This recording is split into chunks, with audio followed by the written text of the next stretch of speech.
Welcome back. My name is Sham, and I'm here to grow your money and manage your wealth. So today we are discussing how to invest in index fund. So, what is index fund? How it works? All the guides for the beginners. If you are the first time hearing the term, what is index fund? It is the very best uh, going video for you. So we're gonna talk about how to invest in index funds and what are the 5 steps that are required to invest in index funds. So all of that will cover. So before starting, please like the video and subscribe my channel. So let's get started. So what is index fund? So index fund is a fund that is mutual fund. It's a kind of a mutual fund that is traded on the portfolio, like that is exchange traded fund like ETF. So index fund is like a broader index that track the entire market like S&P 500 and bigger companies. So it is not a particular stock of the company that tracking the individual company. It is not the group of the company. It is a broader term like entire market. It includes the hundreds of the company like biggest 500 companies, and it tracks the entire market. So index fund is tracking the portfolio of the entire market. It is an exchange traded fund, so it is kind of a mutual fund. So that is the index fund, and how I'm going to talk about the 5 strategies that uh, you can work upon on the index fund if you are first time, if you are the beginner. So I will cover one strategy. So let's get started. So first is set your goals.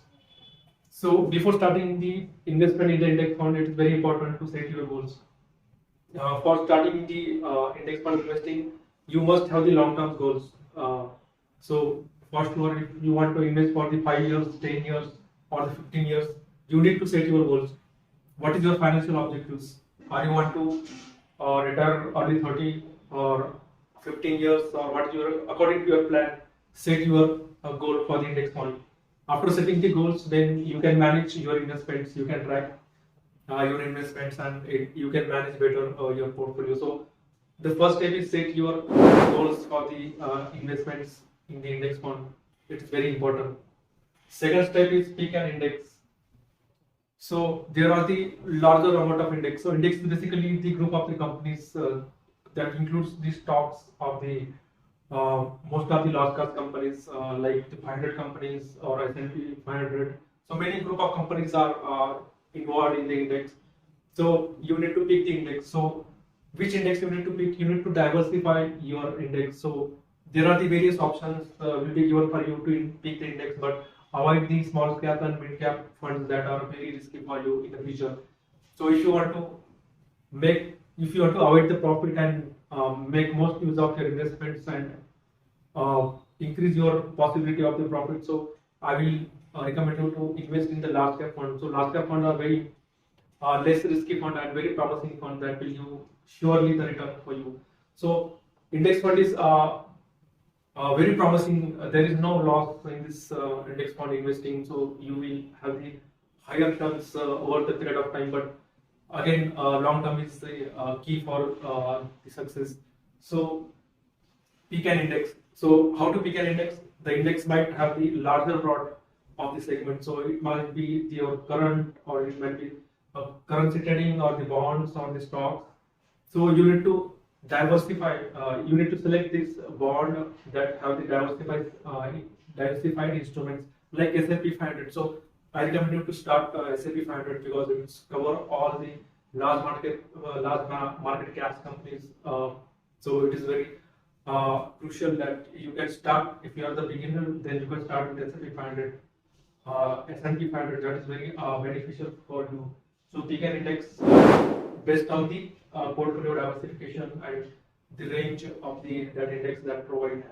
So it is very important to pick an index. Then third step is to pick a fund. So how to pick a fund? So there are the different kind of funds are available that charges the different rates. So in order to track the past funds, you may need to have check research on the funds. If you find the funds that are pastly traded, if you are comparing the different funds for the different instruments, like if you are comparing the top S&P 500 companies funds with the currency and bonds investments. So there might be the same trend of in the market. So you do neglect the trends because of in S&P and index funds. These are the promising markets. So the market growth is not restricted to some kind of a period of time. So the trend is always growing. So if you see the history of the stock market is always growing and still it is growing. So you need to focus on the fund. So what the charges you are getting in order to start the investing in the index fund. So the expense ratio is very important. So expense ratio is the fees that the fund manager will charges you if you select the funds. So you need to select the lower expense ratio. The lower expense ratio means you need to pay for the lower fund fees for the paying the fund index. So try to choose the lower funding index that has the less expense ratio. So probably you may choose 0.19 or 0.3. The lower expense ratio, the more benefit you will get. So picking a fund is the third step. Then fourth step is buy a shares.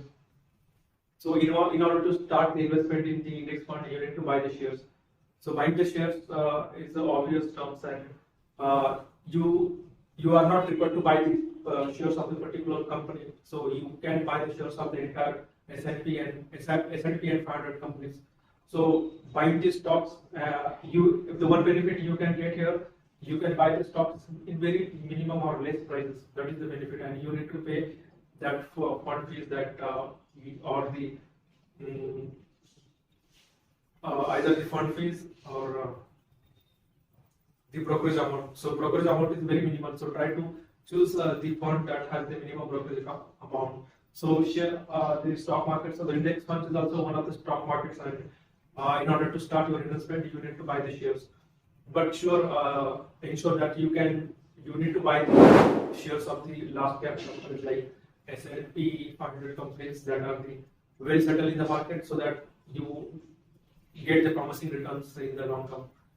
So buying the shares is the fourth step in order to start the investing in the index fund.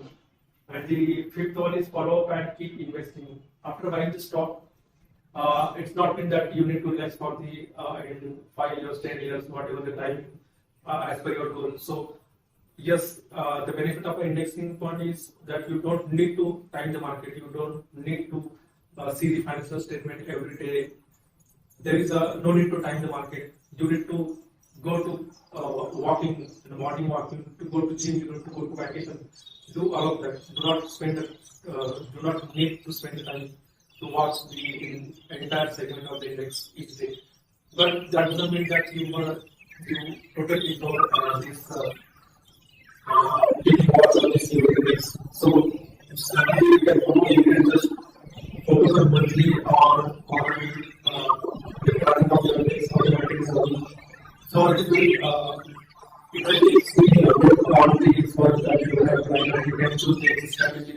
You find something there's a little bit that you can buy tracking effort. So keep watching fund is very important. So these are the 5 steps that you can plus there are another benefit of the index fund. So you can open your when you start the first you need to open the account. So the account might be if you want to start from the tax saving account, then there are the top college, you have investment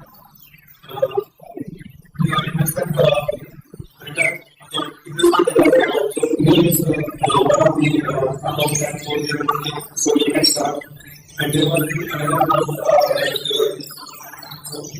tax account. You can open the tax account.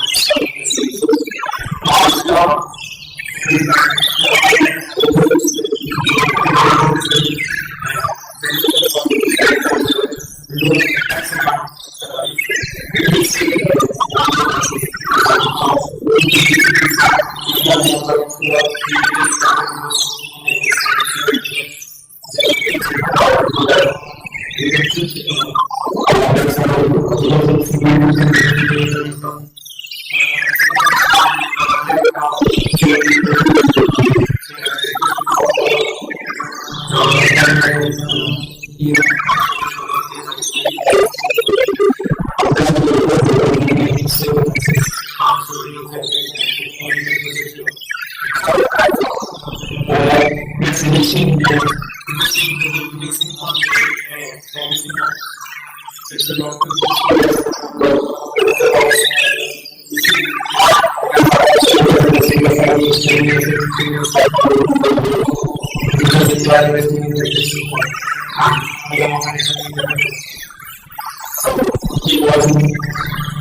Thank you.